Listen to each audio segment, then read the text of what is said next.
I have a lot of thoughts and feelings about the Hoyo games, and it wouldn't be right for me to just dump those opinions on you. Instead, I want to start by giving you a rundown on how I went from a first-time Hoyoverse player to becoming a daily enjoyer of the Big Four. So strap in, this is gonna be a big one. It's April 26th, 2023. A website I was working for at the time asked if anyone was keen to write about the latest game coming from the creators of Genshin Impact. I scoff. Who would want to play a game just because Hoyoverse made it? Oh, that sweet summer child. If only she knew what I knew now. So anyways, my fiance Alex started playing Honkai Star Rail. I watch it over his shoulder and I become intrigued. I like turn-based combat. I like anime. I think space is neat. Sure, I'll try it out.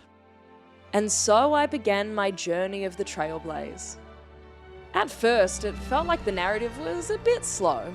Lots of dialogue and exposition articulating all the big, grand concepts in the game, like Stellarons and Aeons, and who the good guys are and who the bad guys are.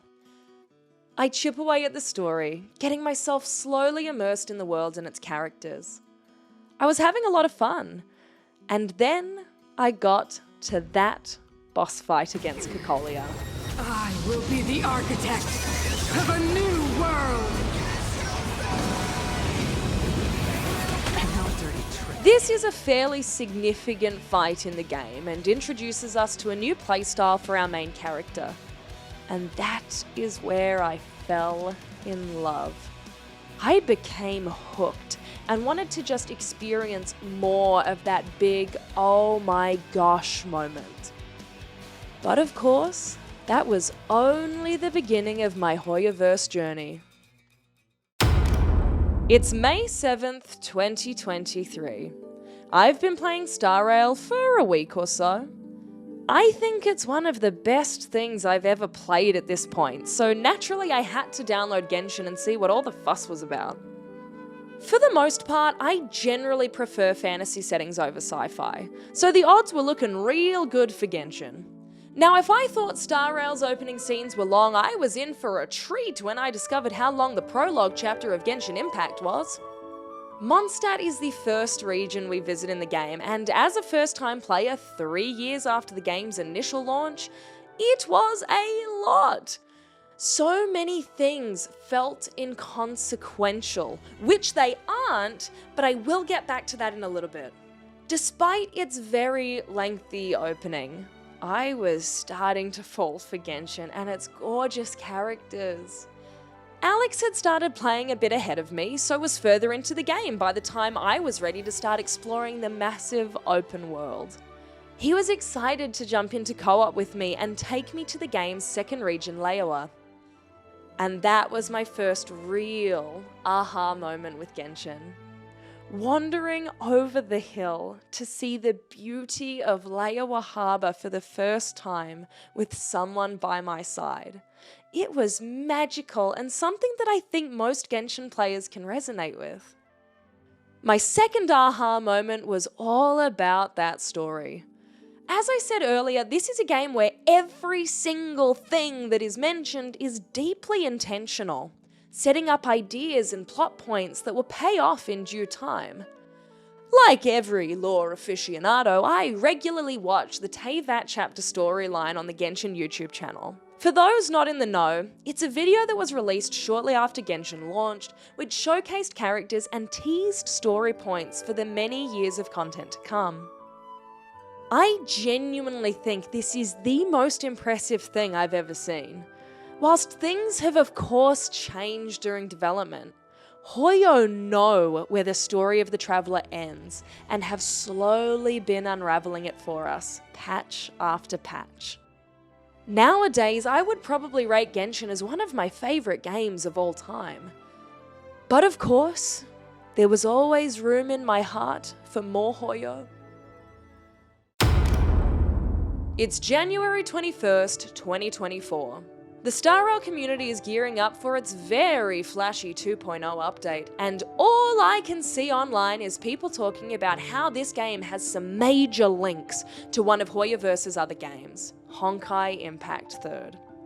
Well, I love the story in their games and I love knowing more about the lore, so it was my duty to find out more. The first thing I felt when I booted up the game was overwhelmed, because that UI is hella clunky. It's a major part of the game that turns new players off because there is just so much content from 7 years of development and of course so many different systems, but I persisted. I wanted to experience as much of that story as I could, but along the way I discovered a real fondness for the combat and the interplay of characters when in combat. Thanks to its solid gameplay and interesting story, I eventually caught up on 7 years of story. Let me repeat that, at the time of recording this, I am basically up to date on story content in Honkai Impact 3rd. But you know what? I'm really grateful that I did that. It made me really appreciate certain moments in the more recent content of Honkai Star Rail, and it meant I got to enjoy the story of Elysia. And if she ever shows up in Star Rail, it is over for me. I think for me, the story of the Elysian realm and its gameplay were my hook moments with Impact 3rd. I'd loved the story of Kiana, May, and Bronya up until then, but something about Elysia's story and her flame chaser friends just hits so hard.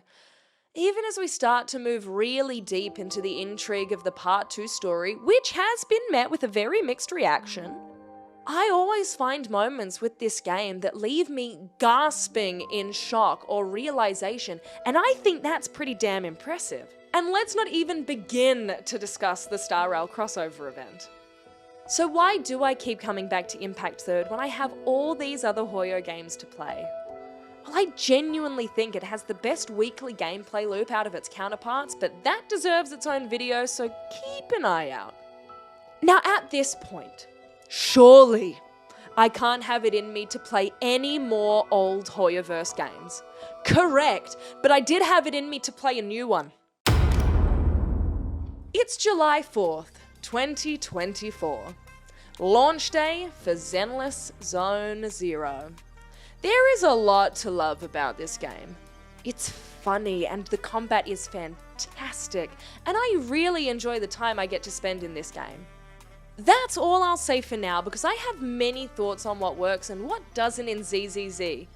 But to help you understand why I feel the way I do, you need to see the journey I've been on to get here. So basically, I played Star Rail, then Genshin Impact, then Honkai Impact 3rd, then Zenless Zone 0.